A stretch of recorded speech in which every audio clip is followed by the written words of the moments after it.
நிலையான புகழுக்குரிய தூய்மை மிகு நற்கருணைக்கு எல்லா காலமும் ஆராதனையும் புகழும் ஆட்சியும் உண்டாக கடவுது. அனைவரும் எழுந்து நின்று நம் ஆண்டவரை ஆராதித்து புகழ்கிற நேரம். ஆண்டவருடைய பிரசன்னம் எங்கெல்லாம் அரங்கேற்றம் செய்யப்படுகிறதோ அங்கெல்லாம் அவர் புகழுவதற்குரியவராக இருக்கிறார், மாட்சிக்குரியவராக இருக்கிறார். அவரை மாட்சிப்படுத்துவது நம் ஒவ்வொருவருடைய பணியாக இருக்கிறது. இதைத்தான் வானதூதர்கள் செய்து கொண்டிருக்கிறார்கள். நாமும் இந்த பூமியிலே நம்முடைய செயல்களாலும் துதி ஆராதனைகளாலும் ஆண்டவரை ஆராதித்து மகிமைப்படுத்துவோம்.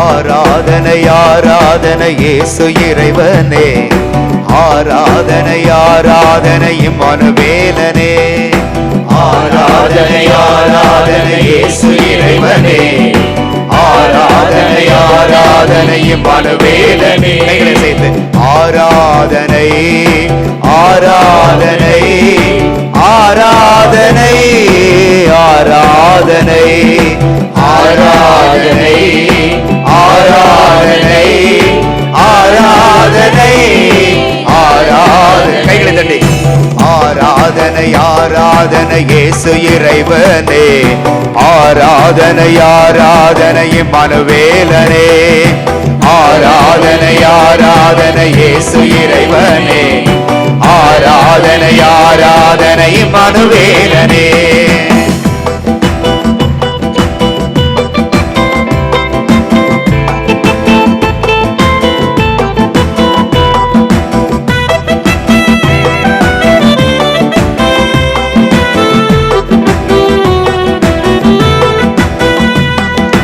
கடவுளுக்கு அர்ப்பணமான கடவுளின் மகனே, கடவுளுக்கு அர்ப்பணமான கடவுளின் மகனே, கடவுளுக்கு அர்ப்பணமான கடவுளின் மகனே, கடவுளுக்கு அர்ப்பணமான கடவுளின் மகனே, கண்ணீர் அனைத்தும் துடைத்து விடும் நீதியின் தெய்வமே, என் கண்ணீர் அனைத்தும் துடைத்து விடும் நீதியின் தெய்வம். கைகளை சேர்த்து ஆராதனை ஆராதனை இயேசு இறைவனே, ஆராதனை ஆராதனை இம்மானுவேலனே.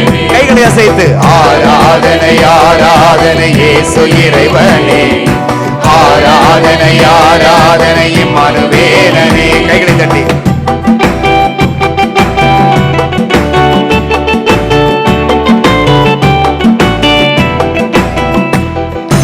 உலகினிலே பாவம் போக்கும் இறைவன் செம்மறியே, உலகினிலே பாவம் போக்கும் இறைவன் செம்மறியே, பலரின் நோய்கள் பிணிகள் தீர்க்கும் நல்ல மருத்துவரே, பலரின் நோய்கள் பிணிகள் தீர்க்கும் நல்ல மருத்துவரே, ஆராதனை ஆராதனை இயேசு இறைவனே, ஆராதனை ஆராதனை இம்மானுவேலனே. பாடுவோம் ஆராதனை ஆராதனை இயேசு இறைவனே, ஆராதனை ஆராதனை இம்மானுவேலனே. கைகளை அசைத்து ஆராதனை இயேசுவே ஆராதனை. ஆமென்.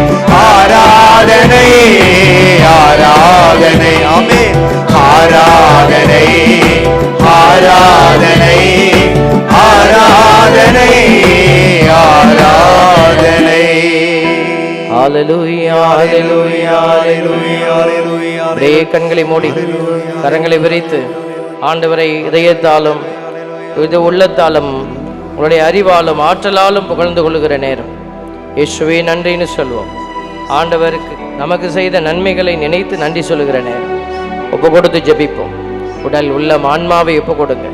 இது உங்களுடைய வீட்டில் இருக்கிற பிரச்சனைகளை ஒப்பு கொடுங்க. இது உங்களுடைய வாழ்வியல் போராட்டங்களை ஒப்பு கொடுங்க. தோல்விகளை ஒப்பு கொடுங்க. எல்லாவற்றையும் நாம் அர்த்தத்தோடு சந்திக்க ஆண்டவர் பலன் கொடுக்கிறார். இதோ அந்த தோல்விகள் குழப்பங்கள் எல்லாவற்றையும் மாற்றித் தருகிற ஆண்டவர். இன்று நடக்கிற தோல்வி உன் வாழ்க்கையிலே முழுவதுமான தோல்வியாக இருக்க போவதில்லை.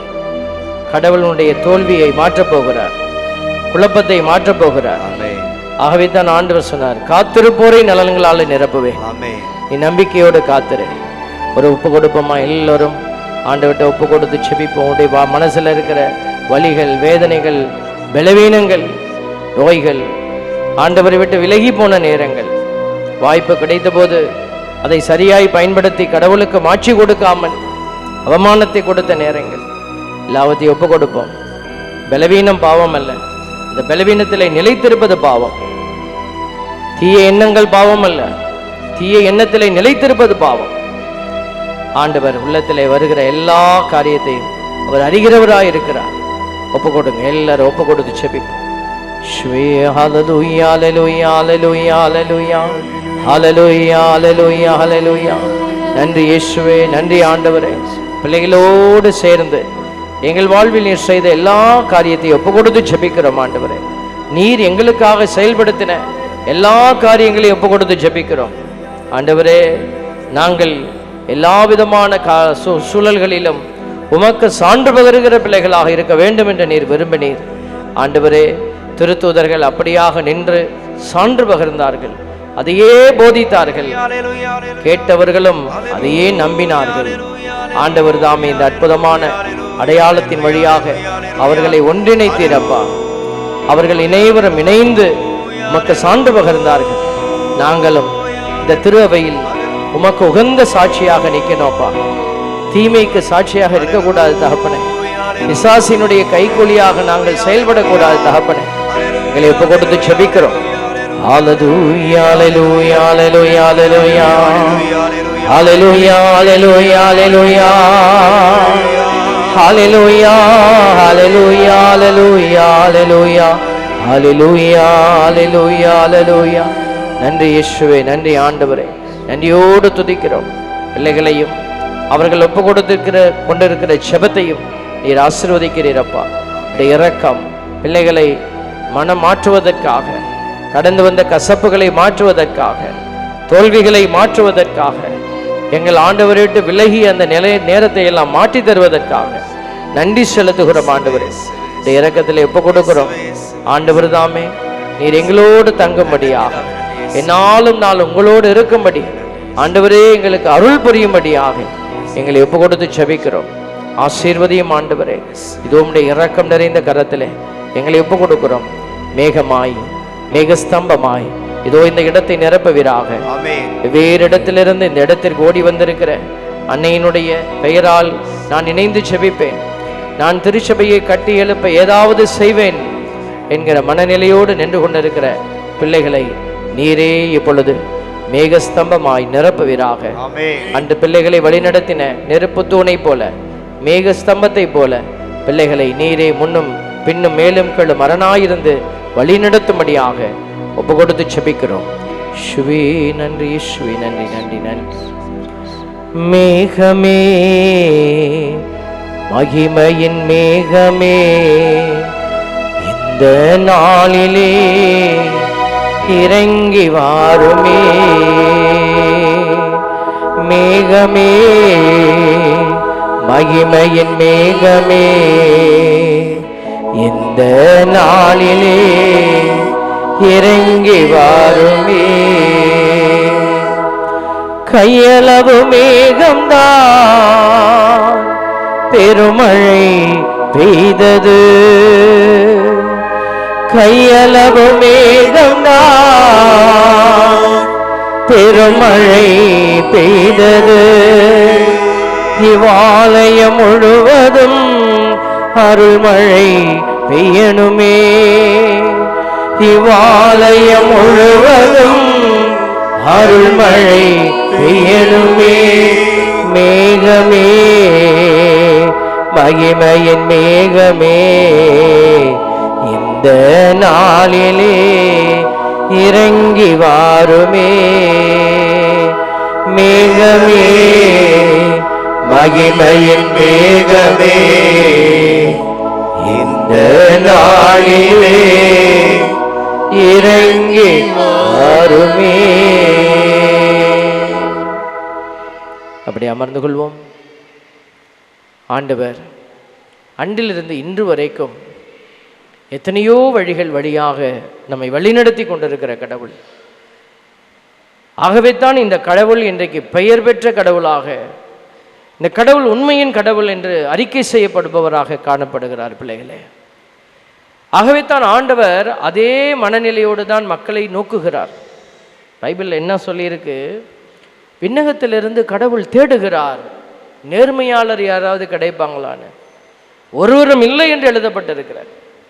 அப்படின்னா எல்லா மக்களும் பாவம் செய்யக்கூடியவங்களாக இருக்கிறாங்க அப்படின்னா நம்ம உடனே எடுத்துக்கொள்ளக்கூடாது. எல்லாரும் பாவம் செய்கிறோம், நம்மளும் பாவம் செய்கிறோம், நம்ம மட்டுமா தப்பு பண்ணுறோம்? இல்லை, நாம் ஆண்டவருக்கு தனித்துவமான ஒரு கொடையாக நிற்கணும்னு ஆண்டவர் விரும்புகிறார். அதனால தான் நம்மளை தெரிந்தெடுத்தார். எரேமியா 1:5 அழகான வார்த்தைகள். தாயின் வயிற்றில் நீ உருவாவதற்கு முன்னாடியே உன்னை நான் அறிந்திருந்தேன்.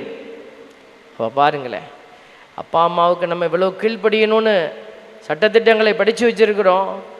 குருவானவரை மதிக்கணும், நம்முடைய அதிகாரிகளுக்கு கீழ்ப்படியணும், இதெல்லாம் தெரிஞ்சு வச்சிருக்கிறோம். தாய்க்கெல்லாம் தாயாக, தந்தைக்கெல்லாம் தந்தையாக, பிள்ளைகளுக்கு இது ஆசிரியர்களுக்கெல்லாம் ஆசிரியராக இருக்கிற ஒரே ஒரு கடவுள் நம் ஆண்டவராகிய கடவுள் ஒருவர் மட்டுமே. பிரைஸ் தி லார்ட், ஹல்லேலூயா. அதனால தான் ஆண்டவர் சொல்றாரு, நீ என் கட்டளைகளை கடைபிடித்து அதில் நிலைத்திருந்தால் நீங்கள் நிலை வாழ்வை பெற்றுக்கொள்வீர்கள். இப்போ கட்டளையை வெறுமனே ஒரு நாள் கடைபிடிக்கிறது இல்லை, கட்டளைகளை கடைபிடித்து நிலைத்திருப்பது. என்ன கட்டளையை கடவுள் கொடுத்தாரு? 10 கட்டளை நமக்கு தெரியும். அந்த 10 கட்டளையும் கடவுள் என்ன செய்துட்டாரு? ஒரே கட்டளையில் கொடுத்துட்டார். என்ன கட்டளை உங்களுக்கு ஞாபகம் இருக்கா? பிரியாணி சாப்பிட்டுட்டு நல்லா தூங்குங்க, மகிழ்ச்சியாக இருங்க, அப்படி சொன்னாரா? Praise the Lord, praise the Lord. எல்லாம் உட்கார்ந்துருக்கிறத பார்த்தா எப்படா குஸ்கா போடுவாங்க அப்படின்ற மாதிரியே இருக்கு. குஸ்கா பிரியாணி சாப்பிட வந்தவங்களாம் சேர்ந்து சொல்லுங்க, பிரைஸ் தி லார்ட். பாடா, இவ்வளோ பேரும் சாப்பிட தான் வந்தீங்க. சாப்பிடணும், கண்டிப்பாக சாப்பிட்டுட்டு தான் போகணும். ஆனால் அதுக்கு முன்னாடி ஆண்டவர் கொடுக்குற ஆசீர்வாதத்தை நீங்கள் உள்ளத்தில் தாங்கிக்கிட்டு போகணும். இதுதான் நமக்கு வாழ்வுக்கான அடையாளம். அதனால தான் ஆண்டவர் ரொம்ப கவலையோடு நம்மகிட்ட பேசிகிட்டே இருக்கிறார். பிள்ளைகளே, கடவுள் நம்மகிட்ட கேட்குறார். 10 கட்டளையை நான் கொடுத்தேன், பழைய ஏற்பாட்டில் இருக்கிற அந்த 10 கட்டளையும் சேர்த்து ஒரே கட்டளையில் வச்சுட்டார். புதிய கட்டளையை உங்களுக்கு தருகிறேன். என்ன கட்டளை அது? உன்னை நீ அன்பு செய்வது போல அடுத்திருப்பவரை அன்பு செய், ஒருவரை ஒருவர் அன்பு செய்யுங்கள். இது கேட்டு கேட்டு புளிச்சு போனதாக தான் இருக்கும். இப்போ நீங்கள் அன்பு செய்யணும் அப்படின்னா முதல்ல யார் அன்பு செய்யணும்? கடவுளை அன்பு செய்யணும். கட்டளைகளையும் கடவுளையும் அன்பு செய்ய தெரியாதவர் தன்னுடைய அடுத்திருப்பவரை அன்பு செய்ய தெரியாது, அன்பு செய்ய முடியாது. அப்படியே நீங்கள் அன்பு செய்யணும்னு சொன்னீங்கனாலும் அது பொய்யான அன்பாகத்தான் இருக்கும். குடும்பத்திலலாம் இன்றைக்கி நம்ம பார்க்குறோம், கணவன் மனைவிக்கிடையே அன்பு உறவில் ஒரு விரிசல், போராட்டம், பொய்த்தனம். புருஷனுக்கு தெரியாமல் பொண்டாட்டி 1000 பொய்யை சொல்கிறது, பொண்டாட்டிக்கு தெரியாமல் புருஷன் 1000 பொய்யை சொல்கிறது. 2 பேரும் ஒரு பாட்டு, புலவர் ஒருத்தர் திரைப்பாடல் பொய்யிலே வளர்ந்து பொய்யிலே, அந்த பொய்யிலேன்னு வரும்ல. இன்னைக்கு பொய்யில தான் இன்றைக்கி உலகமே ஓடிக்கிட்டு இருக்கிறது போல தெரிகிறது. தலைவர்களும் அப்படி தான் பேசுகிறாங்க. உண்மை ஒன்று இருக்குது, அவங்க ஒன்று சொல்கிறாங்க. இன்றைக்கி உலகம் பொய்யான தீமைகளால் கட்டப்படுகிறது. இந்த பொய் தான் தொடக்கத்தில் ஆதாம் ஏவாள்கிட்ட பிசாசு முதல்ல பைபிளில் பேசின போது என்ன சொல்லிச்சு? பொய் சொல்லிச்சு. என்ன பொய் சொல்லிச்சு?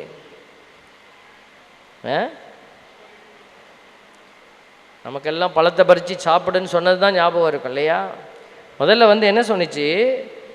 கடவுள் உங்ககிட்ட சொன்னாராமே இந்த மரத்தில் இருக்கிற எந்த பழத்தையும் சாப்பிடக்கூடாதுன்னு, இந்த தோட்டத்தில் இருக்கிற மரங்களிலிருந்து எந்த பழத்தையும் நீ பறித்து சாப்பிடக்கூடாதுன்னு சொன்னாராமே, அதுவே பொய். நீ தெரிஞ்சு வரீன்னா உண்மையை ஒழுங்காக தெரிஞ்சிருக்கணும்ல, அங்கவே சுதாரிச்சிருக்கணும். இந்த பொய் வருது அப்படின்னு ஆதாம் ஏவாள் யோசிக்காமல் விட்டுட்டாங்க. அப்படி சொன்ன உடனே இந்த அம்மா ஏவாள் அம்மா என்ன சொல்கிறாங்க? இல்லை எல்லா மரத்துலேயும் சொல்லலை, இந்த நடுவில் இருக்கிற மரத்துலேருந்து மட்டும் சாப்பிடக்கூடாது சொல்லியிருக்கிறார். அறியாதவன் சொல்லும்போது இவனுக்கு இதுவே தெரியலையே, இவன் இந்த மரம் வந்து நன்மை தீமை உனக்கு அறியும், உனக்கு வாழ்வு கொடுக்கும்னு சொல்கிறானே, நம்ம கேட்கலாமா அப்படின்னு யோசிக்கணும். அறிவை பயன்படுத்தி இருக்கணும். கடவுள் கொடுத்த அறிவை பயன்படுத்தாமல் அவங்க உணர்ச்சியை பயன்படுத்தினாங்க. ஆசையை, அந்த உணர்ச்சி என்ன செய்யுது, இந்த ஆசைகள் வந்து உணர்ச்சியை தூண்டுது. இன்னைக்கு அதுதான் நம்மளுடைய பாவத்தினுடைய ஒரு அடிப்படை காரணியாக இருக்கிறது. ஏன் நம்ம பாவம் பண்ணுறோம்? நான் நல்லா இருக்கணும், என் பிள்ளை நல்லா இருக்கணும். ஒரு பிள்ளைக்கு கையில் காலெல்லாம் கயிறு கட்டியிருந்தாங்க கத்தோலிக்க கிறிஸ்தவர்கள். நான் கேட்குறேன் அவங்க அம்மா கூப்பிட்டு, ஏம்மா இந்த கயிறுலாம் கட்டி, என் பிள்ளை நல்லா இருக்கணும். எல்லாருமே இன்றைக்கி மந்திரம் போடுறவங்களாக இருக்கட்டும், கடவுளை விட்டுட்டு விபச்சாரத்திற்கு ஒப்பான வேறு தெய்வத்தை நாடுகிறவர்களாக இருக்கட்டும், அல்லது வழிபாடுகளை திரித்து கொண்டு இந்த கன்றாவி 4 நட்சத்திரம் பார்க்குற நாசகரமான காரியத்தை செய்யக்கூடியவங்களாக இருக்கட்டும், அவங்கள போய் ஏங்க இப்படி பண்ணுனீங்கன்னு கேட்டால் என்ன சொல்லுவாங்க? நாங்களாம் நல்லா இருக்கணும்னு செஞ்சோம். செஞ்சவங்களாம் நல்லா இருக்காங்களா? இல்லையே. இப்போ தெரியாது, அரசன் அன்று கொள்வான், தெய்வம் நின்று கொள்ளும். கடவுள் பொறுமையாக தான் நின்று வேலை செய்வார். இப்போ தெரியாது, மரம் தன் கனியிலிருந்து அறியப்படும். நீ மரம் வைக்கும் போதே அது காய்ச்சி காட்டாது, மரம் வளர்ந்து நிற்கும் போது தான் கனி கசப்பாக இருக்கும். தலைமுறை தாண்டிய சாபம் தாண்டி தாண்டி போகுது. அதனால தான் நம்ம ஜாக்கிரதையாக இருக்கணும். பிள்ளைகளை உங்கள் அப்பா அம்மா தூக்கிக்கிட்டு வந்து கொடுத்துட்டாங்க உங்கள் தலையிலன்னா, நீங்கள் அப்படியே உட்கார்ந்துருக்கக்கூடாது, போராடி வெற்றி பெறணும். போராடி வெற்றி பெறணும். ஆசீர்வாதமும் சாபமும் இப்படி தான் தாண்டி போய்கிட்டே இருக்கும், நீரோடை போல் ஓடிக்கிட்டே இருக்கும். அதனால் நீங்கள் பிள்ளைகள் தலையில் சாபத்தை சேர்த்து வச்சுருந்தீங்கன்னா நீங்கள் போராடணும். பிள்ளைகளை போராட கற்றுக் கொடுக்கணும். சொல்லணும், அப்பா கையை தூக்கிடு, தப்பு நடந்துருச்சு, ஒன்றும் செய்ய முடியாது, ரிமைண்ட் பண்ண முடியாது. இப்போ என்ன செய்யணும்? ஓடி போய் அந்த சாமியார் ஃபாதர் உட்கார்ந்துருக்குறாங்க, மன்னிப்பு கேட்கணும். அடுத்த தடவை இந்த மாதிரி செய்ய மாட்டேன். பிள்ளைகளுக்கு சொல்லிக் கொடுக்கணும், தப்பு நடந்துருச்சு, நம்ம இந்த இடத்துல நான் தான் இந்த தப்பை பண்ணிட்டேன், நீ செஞ்சிடாத. தாவீது சொல்லிக் கொடுக்குறாரு மகன் சாலமனுக்கு, என் மகனே சாலமன், தந்தையின் கடவுளை அறிந்து நீ என்னைய பார்த்து தெரிஞ்சுக்கோ. என் கடவுள் யாரு? தந்தையின் கடவுள்னு எவ்வளோ அருமையாக சொல்லி கொடுக்குறாரு பாரு. ஒரு ஆடு மாடு மேய்ச்சிக்கிட்டு இருந்த ஒரு மனுஷன், யார் சொல்லி கொடுத்தா இந்த மனுஷனுக்கு இதெல்லாம் செய்யக்கூடாது இதெல்லாம் செய்யணும்னு? கைக்கு கெட்டின தூரத்தில் சவுல் கிடக்கிறாரு, ஈட்டு எடுத்து ஒரே குத்து, பக்கத்தில் இருக்கிறேன்னு சொல்கிறான், உன்னை ஓட ஓட விட்டுருக்கான், அவன் தான் ஓட விட்டவன், உன்னை அவமானத்தில் படுத்தினவன் வந்து அவமானப்படுத்தினவன், உன் வாழ்க்கையை இன்னைக்கு ஒளிஞ்சு வாழ்கிறபடி உன்னைய பண்ணி வச்சிருக்கிறவன் இவன் தான் பாரு, தூங்குறான், நல்ல நேரம், ஈட்டி எடுத்து ஒரே குத்து குத்து, அப்படியே தரையோட தரையா அவன் எழுந்திரிக்கக்கூடாது. எவ்வளோ வெறி இருந்தால் அப்படி சொல்லியிருப்பாங்க பாருங்களேன். ஆனால் தாவீது ஆடு மாடு மேய்ச்சிக்கிட்டு இருந்த ஒரு சாதாரண ஒரு மகன், அது சொல்கிறான், ஊழியம் செய்கிறவன், ஆண்டவருடைய அபிஷேகம் பெற்றிருக்கிற மனுஷன், அவரை தொடக்கூடாது நீ. பாருங்க, ஒவ்வொரு கட்டத்திலும் தாவீது தன் தெய்வத்தை அறிந்திருந்தார், ஆண்டவருடைய திட்டங்களை அறிந்திருந்தார். அதனால தான் இன்னைக்கு தாவீதினுடைய தலைமுறையை பற்றி நம்ம பேசுகிறோம். சவுலின் தலைமுறை தோத்துருச்சு. சவுல் என்ன செய்தார்? பார்க்கறதுக்கு எளிமையாக தெரியும், ஆனால் செய்தது மிகப்பெரிய பாவம். தாவீது இச்சையினாலே பாவம் செய்தார். உரியாவின் மனைவி பத்சபாவோட பாவம் பண்ணார், அதை கூட கடவுள் மன்னிச்சு விட்டுட்டாரு. அவருடைய பிறப்பு தான் சாலமன். ஆனால் சவுலை கடவுள் ஏற்றுக்கல. அப்போ சவுல் அதை விட பெரிய பாவம் பண்ணாரா? ஆமாம். இச்சைக்குரிய பாவங்களை விட மிகப்பெரிய பாவம் எது தெரியுமா? உங்கள் அறிவில் நீங்கள் செய்கிற பாவம். சவுல் அதை தான் செய்தார். போய் ஆண்டவர் சொல்கிறாரு, அந்த ஊர்லேருந்து எதுவும் எடுத்துகிட்டு வரக்கூடாது, போருக்கு போ, எல்லாத்தையும் அடி காலி பண்ணிட்டு வந்துரு. ஆண்டவர் ஏதோ பாடம் சொல்கிறார். ஆனால் இவர்கள் என்ன செய்தார்கள்? அங்கிருந்து நல்ல பொருட்கள் அந்த அரசனை தூக்கிட்டு வந்து ஒழிச்சு வச்சுக்கிட்டாங்க. ஏன்னா அரசனை காப்பாற்றி விட்டு அடுத்தது அங்கே என்னென்ன இருக்குன்னு கண்டுபிடிச்சி எடுத்துக்கலாம். இறைவாக்கினர் வந்து கேட்குறாரு, என்ன உன் ஊருக்குள்ளே ஒரு மாதிரி ஆடு கத்துற சத்தம், மாடு கத்துற சத்தம்லாம் கேட்குது எனக்கு அப்படின்னு சொல்லும் பொழுது, இது நான் கொண்டு வரல, படை வீரர்கள் வந்து கொளுத்த ஆடு கொளுத்த மாடு இதெல்லாம் கால்நடைகளை கொண்டுட்டு வந்துட்டாங்க, ஆண்டவருக்கு பலி கொடுக்க தான் கொண்டு வந்திருக்கோம், வேறு எதுக்கும் இல்லை. கடவுள் பேரால் தப்பிக்கிறான். பாருங்க, இதான் ஆசை. இந்த ஆசையினால் விளைந்தது எது? சாபம். அதனால் அவன் தன்னுடைய கிருபைகளை இழந்தான், தன்னுடைய ஆசீர்வாதத்தை இழந்தான். தேவ பிள்ளைகளே, அவருக்கு தான் இல்லை, இங்கே இருக்கிற நாமளும் நிறைய நேரம் இழந்துட்டு நிற்கிறோம். இதை சொன்னால் புரியாது. இதை சொல்கிறவங்கெல்லாம் ஃபாதர் பார்த்தா சபிக்கிறாரு, ஃபாதர் பயமுறுத்துறாரு, அப்படி தான் சொல்லிக்கிட்டு இருக்காங்க. பசிலிக்காவில் என்னை பற்றி ஒரு சிலர் பெருமையாய் பேசுகிறாங்க, இப்படி தான் பேசுகிறாங்க. ஃபாதர் ஆல்பர்ட் சபிக்கிறாரு. நீங்கள் நல்லா இருக்கணும்னு தான் இந்த மேற்கோள்களை காட்டி உங்களோட பேசுகிறோம். யாரையும் இங்கே சபிக்கலை. ஞானமுள்ளவர்கள் புரிந்து கொள்வார்கள். பாருங்கள், யோசிச்சு பாருங்கள். சில பேர் தூங்குறாங்க. தூங்குறதுக்காகவா இங்கே நீங்கள் வந்தீங்களா? உங்களுக்கு அசதியாக இருந்தால் வீட்டில் படுத்து தூங்குங்க, இல்லைன்னா அந்த ஓரமாக போய் படுத்து தூங்குங்க, பெட்டு வேணால் போட்டு தரோம். போராட மனமில்லை பிள்ளைகளே, உண்மையை தெரிந்து கொள்ள மனமில்லை. இருள் சூழ்ந்த நிலை எல்லா இடத்திலும். வேறு பசிலிக்காவாக இருக்கலாம், ஆனால் உள்ளே இருக்கிற நாம பசிலிக்காவாக மாறணும். ஆண்டவருக்கு பெருமை சேர்க்கிற ஆலயங்களாக மாறணும். அதனால தான் ஆண்டவர் சொன்னார், நீங்களே அந்த ஆலயம். பார்த்தீங்களா, நீங்களே அந்த ஆலயம். அதனால் சோதித்து பாருங்க. நாம் இதெல்லாம் செஞ்சிட்டோம் அப்படின்னா நம்ம பாஸ் ஆகிடலாம். இல்லை, ஆண்டவர் நமக்கு கற்றுக் கொடுக்கும்படி நீங்கள் அறிந்து செயல்பட வேண்டும். தாவீது கற்றுக் கொடுத்தார் தன் மகனுக்கு, என் மகனே சாலமன், உன் தந்தையின் கடவுளை அறிந்து அவருக்கே ஊழியம் செய். நீ அவரை தேடினால் கண்டடைவாய். அவர் உன்னை தேடி வந்துட்ட காலம் போயிடுச்சு. நீ அவரை தேடணும். நீ அவரை தேடினால் கண்டடைவாய். நீ அவரை மறந்துட்டீன்னா அவர் உன்னை என்றென்றும் மறந்துடுவார். இன்னைக்கு நாம் மறந்துட்டு தான், கடவுளை மறந்துட்டு வாழ்க்கையை நம்ம பிடிச்சிக்கிறதுக்காக எதேதோ செய்கிறோம். தேவ பிள்ளைகளை யோசித்து பாருங்க. உங்கள் வீட்டில் கணவன் மனைவியாக இருக்கிறீங்க. உங்கள் கணவனை வைத்துக்கொண்டு அல்லது மனைவியை வைத்துக்கொண்டு வேறொரு பெண்ணோட போய் வேறொரு ஆணோட போய் நீங்கள் நின்று கொண்டு சிரித்து மகிழ்வீங்களா? அவங்களோட போய் கட்டி பிடிப்பீங்களா? கணவன் மனைவியாக நீங்கள் நிற்கும் போது வேறு ஒருத்தர் வந்தாங்க, நீங்கள் தெரிந்து வைத்திருக்கிறீர்களே எப்படி அவரோடு பேச வேண்டும், பழக வேண்டும். தள்ளி நிற்கிறோம், அண்ணே வாங்கங்கிறோம். பாருங்கள், வார்த்தையில், பேச்சில், செயலில் எல்லாத்துலேயும் நம்ம ஒரு அளவீடு வைத்திருக்கிறோமே. அதே அளவீட்டை தான் நீங்கள் எல்லாத்துலேயும் பயன்படுத்தணும். நம்மை சுற்றிலும் நிறைய பேர் இருந்தாலும், நிறைய காரியங்கள் செயல்பட்டு கொண்டு இருந்தாலும், நிறைய நம்பிக்கைகள் இருந்தாலும், நாம் அதை எப்படி அணுக வேண்டும் என்கிற அடையாளத்தை நம்ம தெரிந்து வைத்திருக்க வேண்டும். கடவுளுக்கு அவமானத்தை கொடுக்கிற காரியத்தை ஒரு நாளும் செய்யக்கூடாது. அது கடவுளுக்கு எதிரான, அதுதான் விவிலியம் நமக்கு சொல்லுகிறது, விபச்சாரம் என்று சொல்லுகிறார். விபச்சாரம். ஆகவே தான் இந்த நேரத்தில் அப்படி ஒருவேளை நீங்கள் கடவுளை வழியை விட்டு விலகி இருந்தால் ஆண்டவர்கிட்ட நம்ம மனமருந்தி மன்னிப்பு கேட்போம். ஆண்டவர் சொல்றார், கலங்காதே மகனே, கலங்காதே மகளே, கண்மலையாம் கிறிஸ்து உன்னை பாதுகாப்பதற்காக இருக்கிறாரு. அவர் பார்த்து பாருங்க, அவர் பார்த்து பாருங்கன்னு சொல்லிட்டு இருக்க கூடாது. அவர் உனக்கு வழி காட்டுறார். நானே வழி, நான் தான் உண்மை, நான் தான் உனக்கு உயிர். என்னை பிடிச்சிக்கிட்டீங்கன்னா செத்து போனாலும் வாழ்வ. என்னை விட்டுட்டு நீ போய் வாஸ்து சாஸ்திரத்தையும் நாளையும் நட்சத்திரத்தையும் போய் மந்திரத்தையும் மாயத்தையும் பிடிச்சின்னா நீ அழிய போவது உறுதி. அதனால உண்மை நெறி, கடவுளுக்கு எது உண்மை நெறி அதை பிடிப்போம். ஆண்டவர், அன்னை மரியாள், சூசையப்பர், புனிதர்கள் எல்லாரும் இதைத்தான் நமக்கு சொல்லி கொடுத்தாங்க.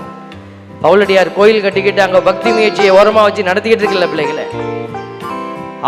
பவுலடியார் சொல்லி கொடுத்தது எல்லாம் உண்மை நெறியின்படி வாழுங்க, வார்த்தையின்படி வாங்க, வார்த்தை அறிந்து கொள்ளுங்கள். இன்னைக்கு வார்த்தை அறியாம நம்ம செய்யக்கூடிய எல்லா வழிபாடுகளும் வீணாக போக போகிறது. ஆண்டவர்கிட்ட ஒப்பு கொடுங்க. உன்னை கலக்க முறை இல்ல, உன்னை விடுவிக்கவே ஆண்டவர் பேசுறாரு. ஒப்பு கொடுங்க. கலங்காதே மகனே,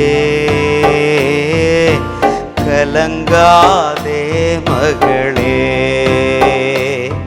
நீ கலங்காதே மகனே, கலங்காதே மகளே. கண்மலையாம் கிறிஸ்து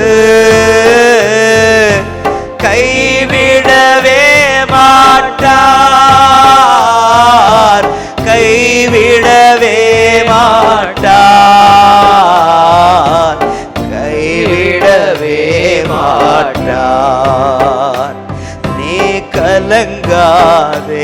மகனே, கலங்காதே மகளே.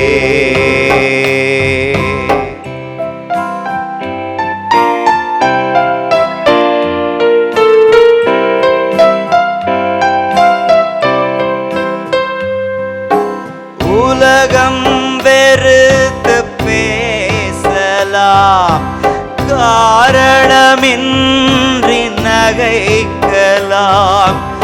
உலகம் வெறுத்து பேசலாம், காரணமின்றி நகைக்கலாம். உன்னை படைத்தவரோ உள்ளங்கையில் ஏந்துவார்.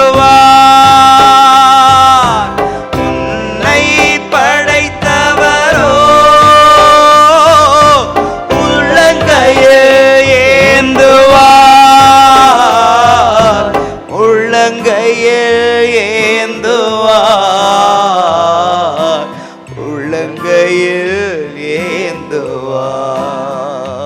நீ கலங்காதே மகனே, கலங்காதே மகளே.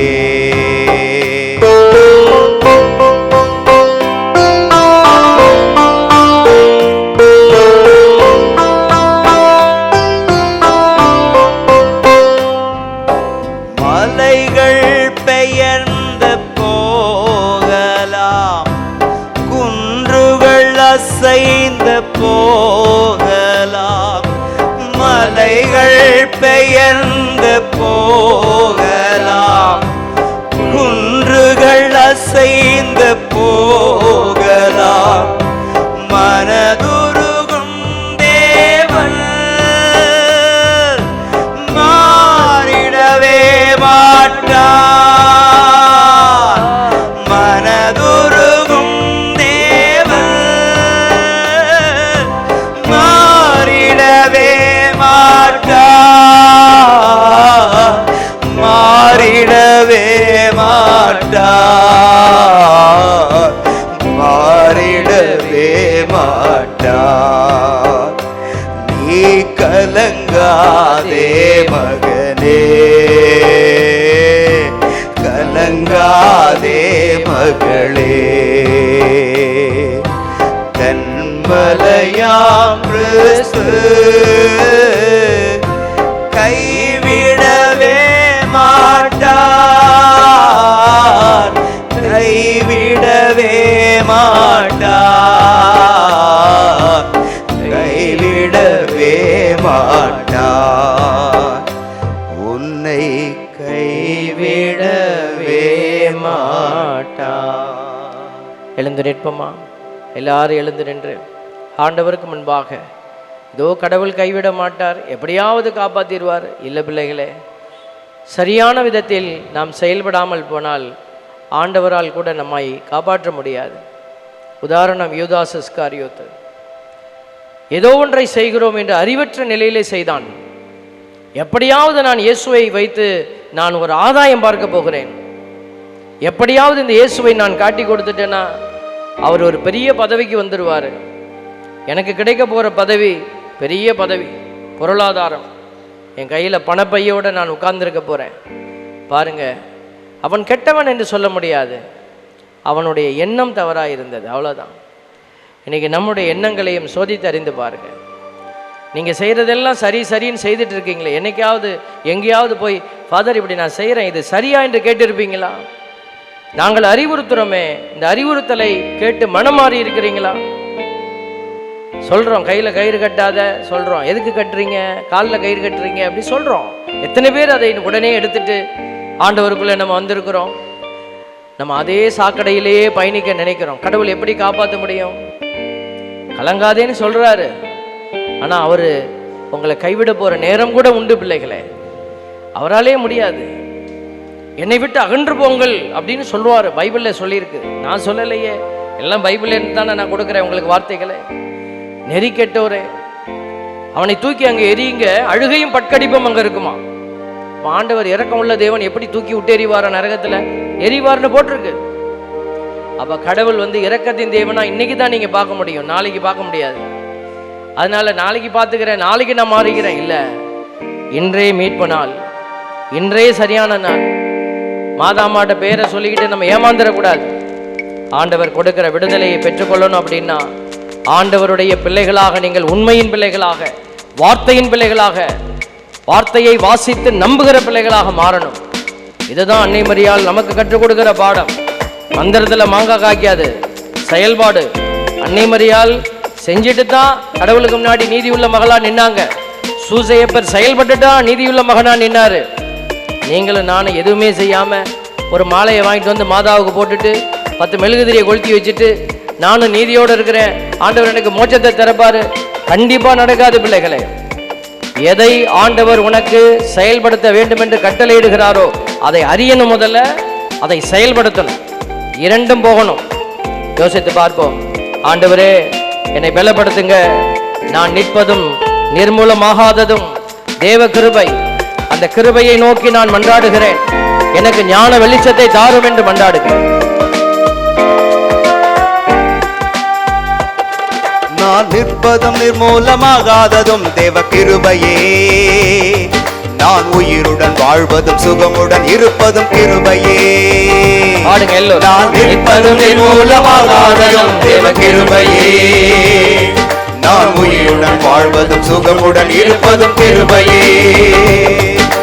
கிருபையே தேவ கிருபையே, கிருபையே தேவ கிருபையே, கிருபையே தேவ கிருபையே, கிருபையே தேவ கிருபையே. எல்லோருமா நான் நிற்பதும் நிர்மூலமாகாததும் தேவ கிருபையே, நான் உயிருடன் வாழ்வதும் சுகமுடன் இருப்பதும் கிருபையே. நான் நிற்பதும் நிர்மூலமாகாததும் தேவ கிருபையே, நான் உயிருடன் வாழ்வதும் சுகமுடன் இருப்பதும் கிருபையே.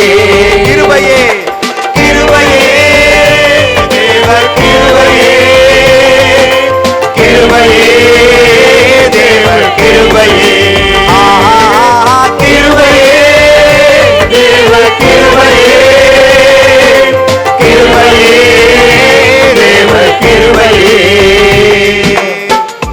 ஆண்டவரே உடைய வழியை நாங்கள் அறியாதபடி நிற்கிறோம் அப்பா. இதோ உடைய பிள்ளைகள் அநேகர் உடைய வழியை மறந்துவிட்டு நாங்களாக ஒரு வழியை ஏற்படுத்தி கொள்கிறோம். வார்த்தை என்பது என்ன என்பதை அறியாமல் இருக்கிறோம். பைபிளை கையில எடுக்க மனமில்லாமல் இருக்கிறோம். வார்த்தையை வாசிக்க நேரம் இல்லை, ஆனால் கோயில் கோயிலா போகிறதுக்கு நாங்கள் தயாரா இருக்கிறோம். தகப்பட்டு ஆண்டவரே, தவறான வழியில் நடந்து கொண்டு வார்த்தையின் வல்லமையை மறந்துவிட்டு உண்மை நெறியில் வாழ மறுத்துவிட்டு திருமண் நாங்கள் மன்றாடுகிறோம் என்று ஜெபிக்கிறோம். எங்களுடைய அறியாமையை மாற்றும் தகப்பனே, எங்களுடைய அறிவிலித்தனத்தை மாற்றும் தகப்பனே, உடைய ஞானத்தின் ஆவியங்களை நிரப்பட்டும் ஆண்டவரே. உண்மையின் நெறியை நாங்கள் அறிந்து கொள்ள, உண்மையின் நெறியில் நாங்கள் வாழ்ந்திட எங்களுக்கு பலன் தாரும் ஆண்டவரே. காலையில் எழுவதும் கர்த்தரை துதிப்பதும், மாலையில் காப்புடன் இல்லம் வருவதும் கிருபையே. காலையில் எழுவதும் கர்த்தரை துதிப்பதும், மாலையில் காப்புடன் இல்லம் வருவதும் கிருபையே. போக்கிலும் வரத்திலும் தொலைதூர பயணத்திலும், போக்கிலும் வரத்திலும் தொலைதூர பயணத்திலும் என் பாதம் கல்லிலே இடராமல் காப்பதும் கிருபையே. என் பாதம் கல்லிலே இடராமல் காப்பதும் கிருபையே. கிருபையே தேவ கிருபையே, கிருபையே தேவ கிருபையே, கிருபையே தேவ கிருபையே, கிருபையே தேவ கிருபையே. நான் நிற்பதும் நிர்மூலமாகாததும் தேவ கிருபையே, நான் உயிருடன் வாழ்வதும் சுகமுடன் இருப்பதும் கிருபையே. நான் நிற்பதும் நிர்மூலமாகாததும் தேவ கிருபையே, நான் உயிருடன் வாழ்வதும் சுகமுடன் இருப்பதும் கிருபையே. கைகளை உயர்த்தி கிருபையே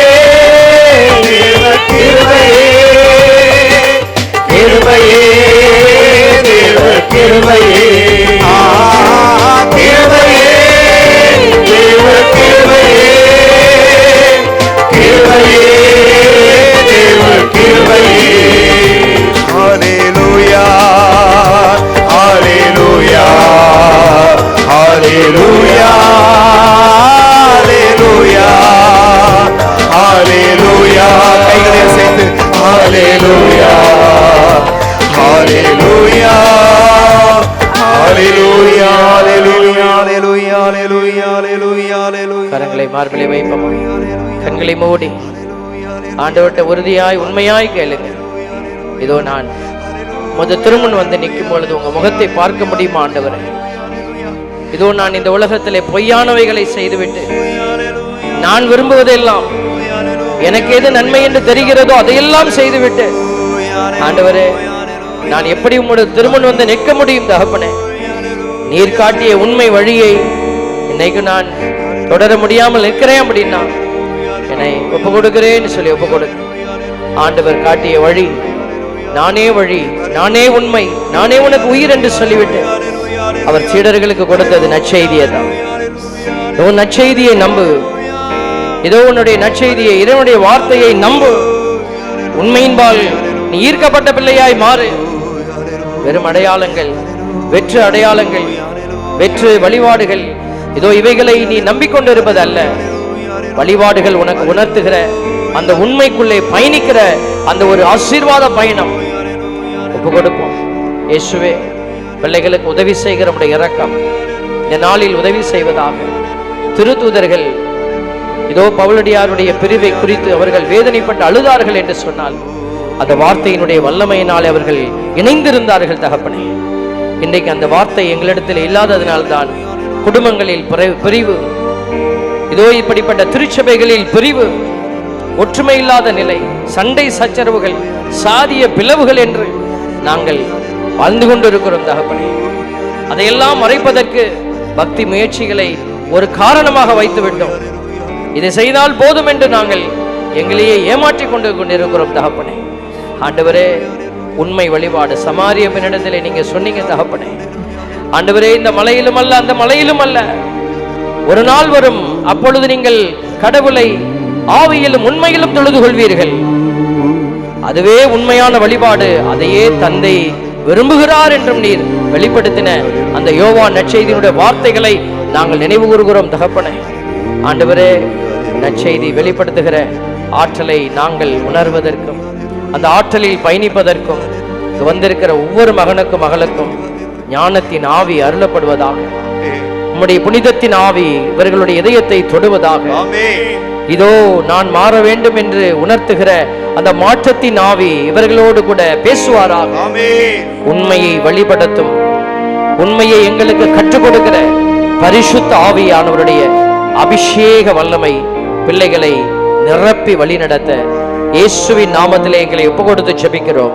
ஜெபம் கேளும் நல்ல பிதாவே. ஆமென் ஆமென். விழுந்தாட் படிடுவோம். மாண்பீர்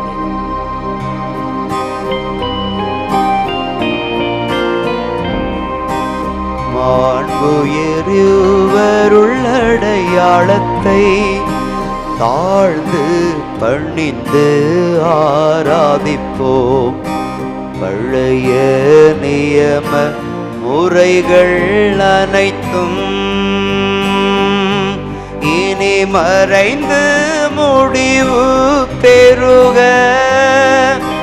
புதிய நியம முறைகள் வருக. புலன்களாலே மனிதர் இதனை அறிய இயலா. குறையை நீக்க நம்பிக்கையின் உதவி பெறுக. தந்தை அவர்க்கும் மகன் இவர்க்கும் புகழ்ச்சியோடு வெற்றியார்க்கும் மீட்பின் பெருமை மாட்சிமையோடு வலிமை வாழ்த்த யாவுமாக.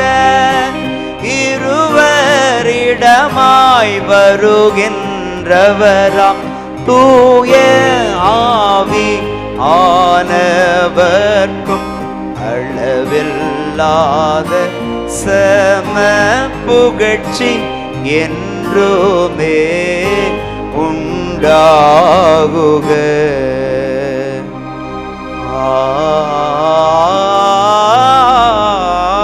ஆமென்.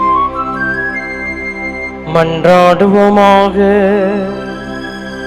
இறைவா, இந்த வியப்புக்குரிய அருளடையாளத்திலே உம்முடைய பாடுகளின் நினைவை எங்களுக்கு விட்டு சென்றீ. உம் திருவிடல் திரு ரத்தமாகியவற்றின் தூயமறை பொருளை வணங்கும் நாங்கள் உமது மீட்பின் பயனை இடைவிடாமல் துய்த்துணர்ந்து மகிழ நீர் அருள்வீராக. தந்தையாகிய இறைவனோடு தூயாவியாரின் ஒன்றிப்பில் இறைவனாய் என்றென்றும் வாழ்ந்து ஆட்சி செய்கின்ற உம்மை மன்றாடுகின்றோம்.